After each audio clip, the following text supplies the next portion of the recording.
काल संध्याकाळी बसलोय आणि ही स्लीपर डब्याची हालत आहे बघा.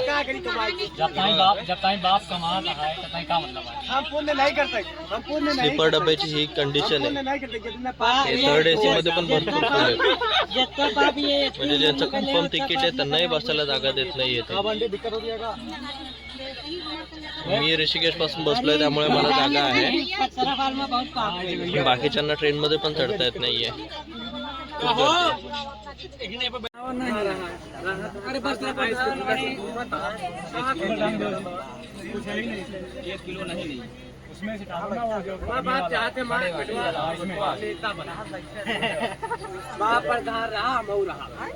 सीधी बात है।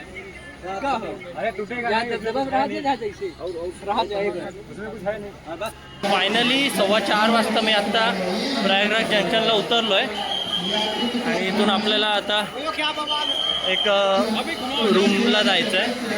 तिथं बॅग वगैरे ठेवून आपण प्रयागराज संगममध्ये जाऊ आतमध्ये. व्हिडिओज फोटोंमध्ये बघत होतो तशी इथे काही गर्दी काही वाटत नाही आहे. पोलीस बंदोबस्त कडक आहे. प्रत्येक ठिकाणी बॅरिकेड्स वगैरे लावलेले आहेत. फक्त जी ट्रेनमधून उतरते तीच गर्दी आहे इथे. बाकी सगळ्यांना व्यवस्थित एक्झिट करतायत. इकडे असं यात्रींना बसण्यासाठी सुविधा केलेल्या आहेत आणि स्टेशन पूर्ण खाली आहे. स्टेशनच्या बाहेरचा रस्ता पण पूर्ण असा खाली आहे. गर्दी जेवढी दाखवलेली तेवढी नाही आहे आणि काही लोक रिटर्न पण चाललेले आहेत. आता आज संध्याकाळी शक्यतो गर्दी व्हायची शक्यता आहे. बघूया. आज 28 तारीख आहे आणि जरी आत्ता जर गर्दी दिसत नसली तरीही इथून संगम जवळपास 3 ते 4 किलोमीटर आहे आणि संगमच्या साईडला खूप गर्दी असणार आहे उद्या. आज रात्रीपासून या साईडला गर्दी चालू होईल. मी आत्ता 0 बस स्टँड प्रयागराज जंक्शनच्या तिथे आहे. त्या रैन बसेरामध्ये मी फ्रेश वगैरे झालो आणि आत्ता चाललो आहे मी संगमच्या साईडला. जर ह्या रैन बसेरामध्ये राहायचं असेल तर मी त्यांचा कॉन्टॅक्ट नंबर तुम्हाला व्हिडिओमध्ये शेअर करतो. प्रयागराज जंक्शनच्या जवळ 0 बस स्टँड जर कोणी विचारलं तर ते सांगतील. त्या रैन बसेरा आहे. मोबाईल चार्जिंग लॉकर रूमची सुविधा वगैरे. इथे मी राहिलेलो. त्याच्यानंतर आत्ता मी चाललो आहे संगम साईडला. या बसस्टँडला ह्या साईडला इकडे एवढी काही गर्दी नाही आहे पण या बसस्टँडच्या समोरच्या रोडला ना पूर्ण पॅक आहे. त्यामुळे जर कोणाला इकडे येऊन राहायचं वगैरे असेल तर त्यांच्याशी कॉन्टॅक्ट करू शकता तुम्ही.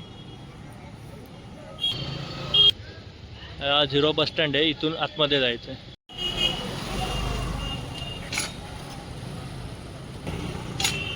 इकडे तुम्हाला जरी एवढी गर्दी दिसत नसली तरी जंक्शनच्या जवळ खूप गर्दी आहे आणि याच्या आसपास पण खूप लोक राहणारे आहेत आणि उद्या किंवा आज रात्रीपासून खूप गर्दी होणार. आज तारीख 28 आहे.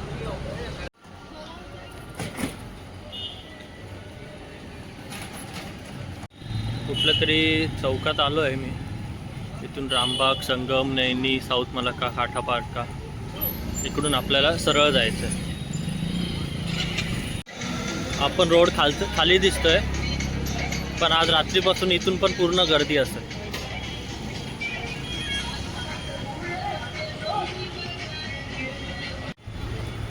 इकडे जागोजागी बॅरिकेड्स वगैरे लावलेले आहेत आणि संगमच्या 2-3 किलोमीटर आतमध्ये कुठल्याच बाहेरच्या गाड्यांना प्रवेश नाही आहे. इथल्या सगळ्या ज्या 2 व्हीलरच असतील त्या फक्त लोकल लोकांच्या असतात. कारण इथे कुठली रिक्षा किंवा मग 4 व्हीलर वगैरे बाहेरच्या दिसत नाही आहेत. इकडून चालत जाताना ना इथले जे 2 व्हीलर्स अलाउड आहेत लोकलवाल्यांना तर ते लोकल 2 व्हीलर्सवाले 1-2 किलोमीटरचे 200-300 रुपये घेत आहेत. म्हणजे संगमला सोडतं असं म्हणतात पण संगमच्या अलीकडे सोडावं लागतं आहे आणि तिथपर्यंत पण ते 200-300 असे रुपये घेत आहेत. तर कोणी हा जो मागचा रस्ता चालला आहे प्रयागराज संगम स्टेशनला आणि प्रयागराज संगमपर्यंत एकही गाडी सोडत नाही आहेत. म्हणजे आपली रेल्वे पण नाही आहे. प्रत्येच्या 1 स्टेशन आधीच सोडत आहे आणि संगमपर्यंत कुठल्याच गाड्यांना एंट्री नाही आहे. मग ट्रेन पण खूप 5-6 तास अशा उशिराने चालत आहेत. बघू आपलं कसं काय होतंय.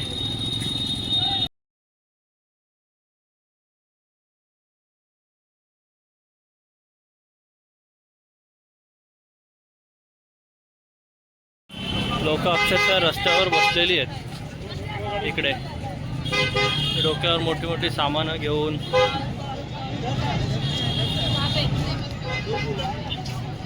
हे बघा लोक रस्त्यावर बसलेली आहेत पूर्ण.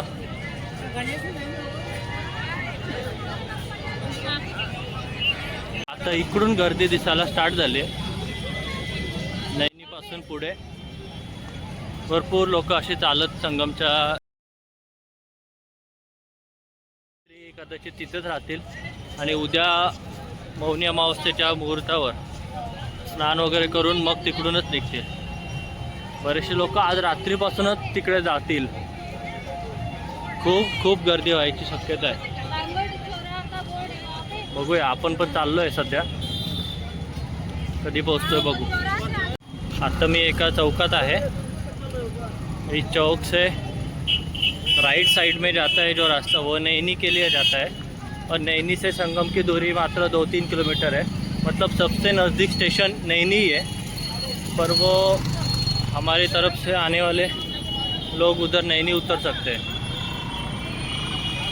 ते ना जागोजागी तुम्हाला असं फ्रीमध्ये जेवण देताना भरपूर ठिकाणं आहेत. तर जेवणाचं कसं काही प्रॉब्लेम येत नाही. ठिकठिकाणी भरपूर ठिकाणी आहेत असे जेवणाचे.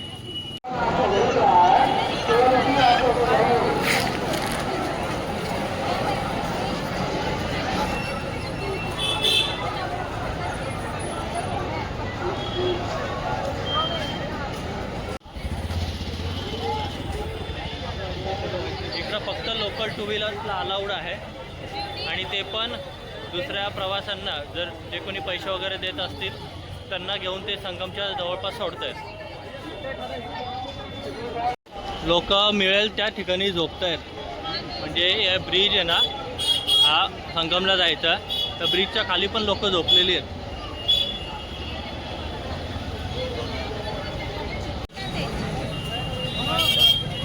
सगळी गर्दी चालली आहे संगमच्या साईडला. मगाशी त्या साईडला गर्दी नव्हती, पण इकडे खूप आहे.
पब्लिक पाहिजे तिथे झोपले, म्हणजे कुठेही झोपले.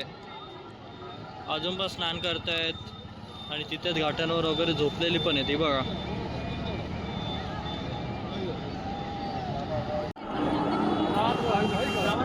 या टायमाला पण एवढे लोक आहेत इथे. काही लोक आंघोळ पण करतात. आणि सिक्युरिटीसाठी बोटींमध्ये बसलेले आहेत.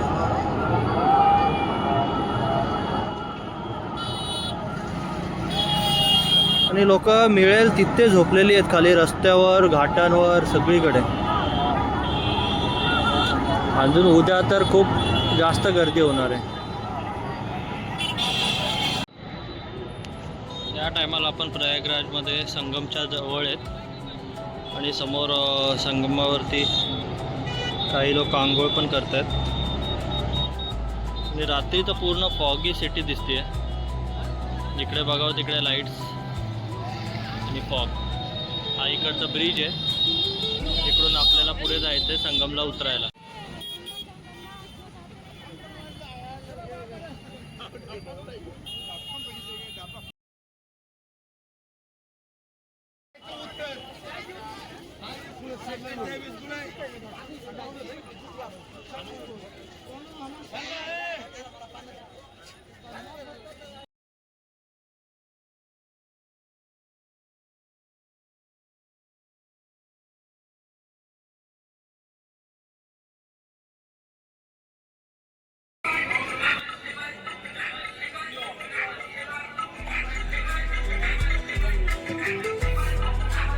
इकडे वेगवेगळ्या त्यांचे महाराजांचे आश्रम आहेत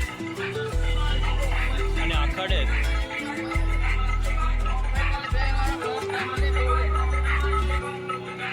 आता सध्या सेक्टर 19 मध्ये मी प्रत्येक महाराजांचे असे आखाडे आहेत.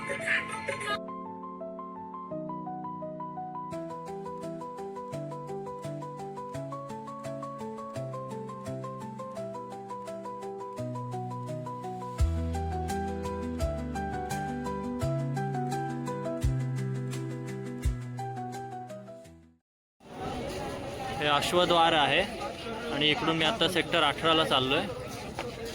खूप भयंकर गर्दी आहे आणि सेक्टर कुठे आहेत काहीच कळत नाही आहे. सो ज्याच्याकडे मॅप आहे किंवा व्यवस्थित विचारूनच गेलेलं बरं आहे. सेक्टर 18मध्ये या मध्ये आणि इथून आता मी चाललोय संगम साईडला. सकाळी थोडीशी गर्दी झालेली वगैरे, पण आता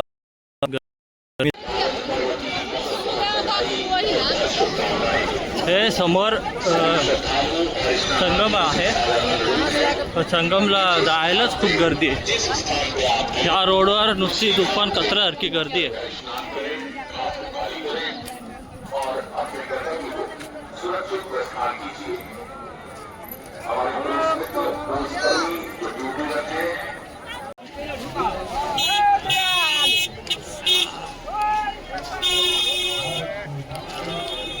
खूप गर्दी आहे बेकार.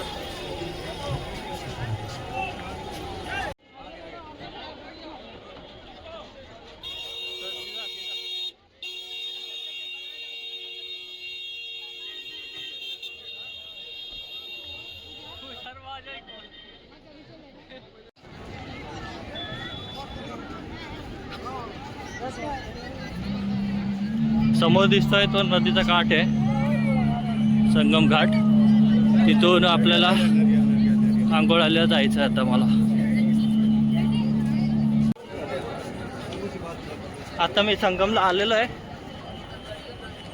पण गर्दी आहे, पण त्या नदीच्या काठावर आहे. इकडे अलीकडे एवढी नाही आहे. बाहेर रोडवर खूप आहे लोक, इकडे एवढं दिसत नाही आहेत.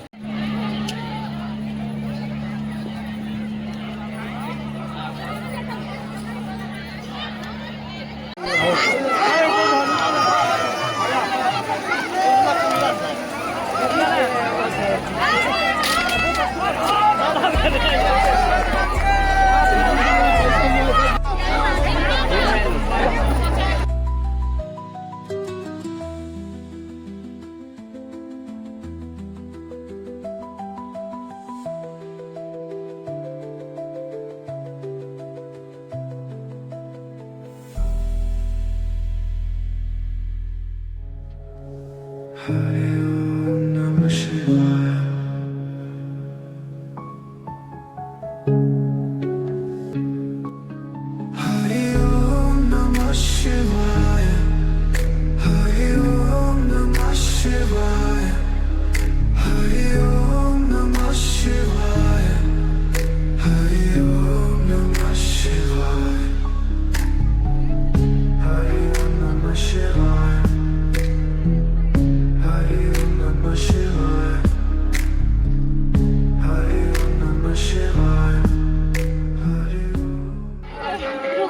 संगम घाट आहे आणि आमचं संगम घाटावर व्यवस्थित चांगल्या प्रकारे स्नान झालेलं आहे आणि आता आम्ही त्या साईडला चाललेलो आहे नागवासुकी टेम्पलला। हे आता त्रिशूल द्वार है,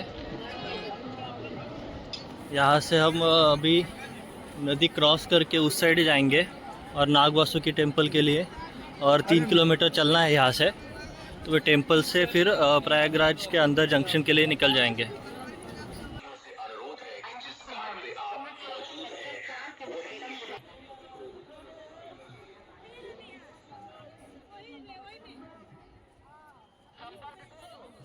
वरून जाण्यासाठी जे पूल बनवलेले ना ते सगळे पूल आता बॅरिकेड लावून पोलिसांनी बंद केलेत, कारण सकाळी 1 वाजता जो गर्दी झालेली त्यामुळे हा डिसिजन घेतला आहे की सगळे त्या साईडला जाणारे पूल बंद केलेत। तर आता इथून 2 किलोमीटर पुढे जाऊन तो मेन ब्रिज आहे तिथून आपल्याला लेफ्ट मारावं लागेल। चे सगळे सवारी जातील महाराजांची वगैरे, त्यासाठी इथे बॅरिकेड वगैरे सगळे लावून ठेवलेले आहेत। रात 1 बजे की भगदड़ के बाद यहाँ पे देखो कोई किधर भी नहीं है, यहाँ पे एक ज़्यादा आदमी नहीं है, सब लोग निकल चुके हैं यहाँ से। पर वो उन्होंने पूरे रास्ते बंद कर दिए नदी से उस पार जाने के लिए, खाली 1 और 2 नंबर पुल से उधर से इधर आ रहे हैं, पर अभी फ़िलहाल इधर से उधर कोई नहीं जा रहा।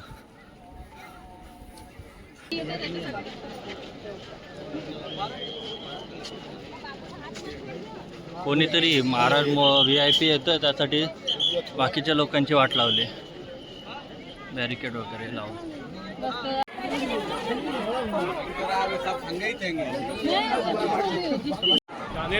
ये आए गर्दी, ये होती है भीड़, चलने के लिए जगह नहीं है भाई।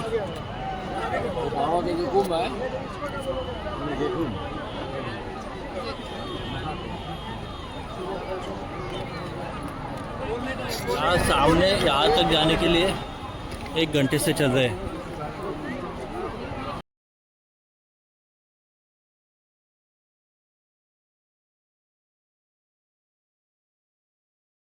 आणि सगळी प्रशासनाची चुकी आहे, कारण दोन्ही साईडनी पूल, एक साईडनी गाड्यांना पण एंट्री दिले, एक साईडनी VIP च्या गाड्यांना पण एंट्री आहे आणि बाकीच्या लोकांना पण। मग या गाड्यांमुळे खूप गर्दी झाली आणि दुसरा ऑप्शनच नाही आहे त्या साईडला जाण्यासाठी, फक्त एक ब्रिज ठेवला आहे आणि तो पण एक साईडनी चालू केला आहे।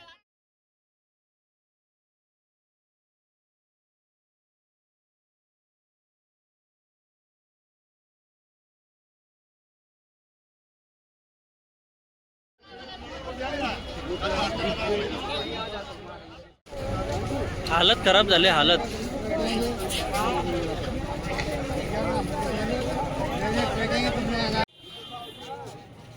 हा महाकुंभ मेळा जो की संगम त्या तिथे वरतून एवढं दिसणार नाही, पण आतमध्ये खूप गर्दी आहे। 4-5 किलोमीटरचा हा पूल आहे आणि या पुलाच्या दोन्ही बाजूला गर्दी आहे, एक साईडला गाड्यांची आणि एक साईड सोडलं, एक साईड खूप माणसं आहेत आणि कंटिन्यू येणं जाणं चालू आहे आणि खूप गर्दी आहे भरपूर। आणि काही माणसांना या ब्रिजवरच थांबून ठेवलं आहे, कारण जे रात्रीपासून येऊन बसलेत त्यांचे अजून आंघोळ पण स्नान पण नाही झालं। हे बघा, ज्यांना अजून हे मेळ्यामध्ये गेलेच नाही आहे त्यांना इथं ब्रिजवरच थांबून ठेवलं आहे काल रात्रीपासून, कारण गर्दीच एवढी आहे की कोणाला जायला जागाच नाही आहे, दोन्ही साईड पॅक आहेत पूर्ण।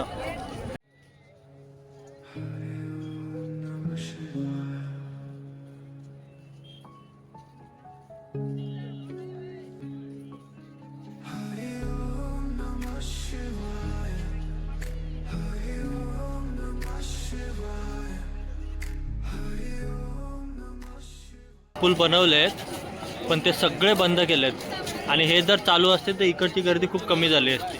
आता इकडे एकच पूल ठेवला आहे त्या साईडला जाण्यासाठी, त्यामुळे गर्दी मरणाची गर्दी आहे। त्यांना मॅनेजमेंट नीट नाही करता येते.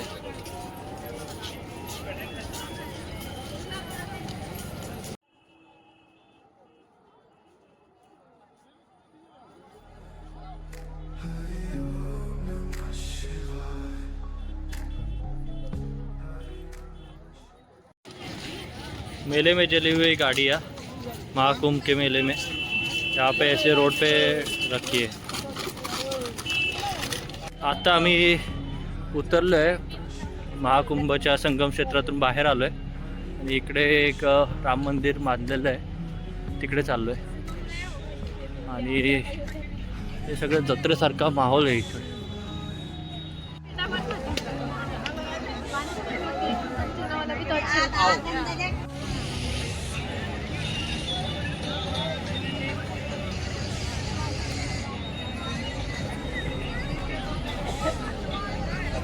आता मी जिथे आलो तिथं श्री गरुड राम मंदिर आहे. राम मंदिर कसं बांधलं तिथे आपण चाललोय सध्या. ते जे समोर दिसतंय ते आहे राम मंदिर.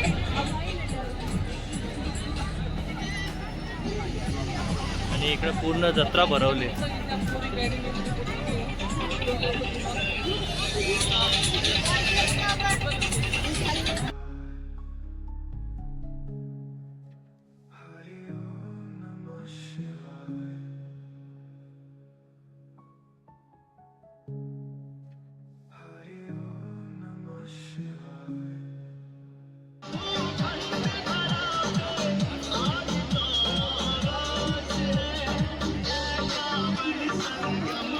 हे राम मंदिर बांधलेलं आहे. चांगलं आहे.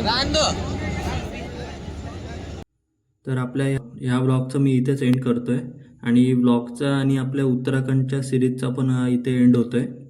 तर ह्या सिरीजमध्ये आपण उत्तराखंडमधले बरेचसे प्लेसेस एक्सप्लोअर केले आणि भरपूर आपण फिरलेलो आहोत. तर ही सिरीज जर तुम्हाला आवडली असेल नक्की लाईक्स आणि सबस्क्राईब करा आणि भेटूया आपण पुन्हा एका नवीन व्हिडिओजमध्ये. तेव्हापर्यंत बाय बाय, टेक केअर.